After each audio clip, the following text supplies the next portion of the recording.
ძალიან ხშირად ახალგაზრდები ირჩევენ კომპიუტერულ მეცნიერებებს, როგორც სასწავლო ფაკულტეტს და მინდა გითხრათ, რომ არც თუ ისე კარგი არჩევანია, რადგანაც ხშირ შემთხვევაში 4 წლის შემდეგ, როდესაც თქვენ დაამთავრებთ სწავლას, აბსოლუტურად სხვა გარემო იქნება, სხვა კონიუნქტურა, სხვა ეკოსისტემა და შეიძლება ის, რაც მანამდე ისწავლეთ, საერთოდ არ გამოგატკეთ.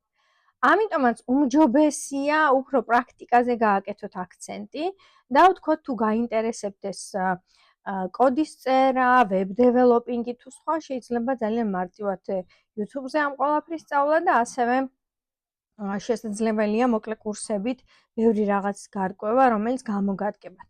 თუმცა მაინც თუ ფიქრობთ, რომ კომპიუტერული მეცნიერებები არის თქვენთვის და სურვილი გაქვთ ამ მიმართულებით სწავლის, კომენტარებში დავურთავ BMUL-ს, Harvard-ს აქვს უფასო კურსი, რომელიც შეგიძლიათ გაიაროთ სრულიად უფასოდ, ონლაინ, რამდენიმე კვირიანია და ეს მოგცემთ განწყობას და შესაძლებლობას თუ როგორი არის კომპიუტერული მეცნიერებების აკადემიურად სწავლა. ანუ აქ თქვენ მიხვდებით, რას ისწავლით, თქო თუ დააპირებთ აი 4 წლიან პროგრამაში, რომელზეც გსურთ ჩაბარება. ასე რომ აუცილებლად ნახეთ, გამომყევით მეორე ნათია ვსაუბრობ განათლებაზე და ბევრ კარგ რჩევებს მოგცემ.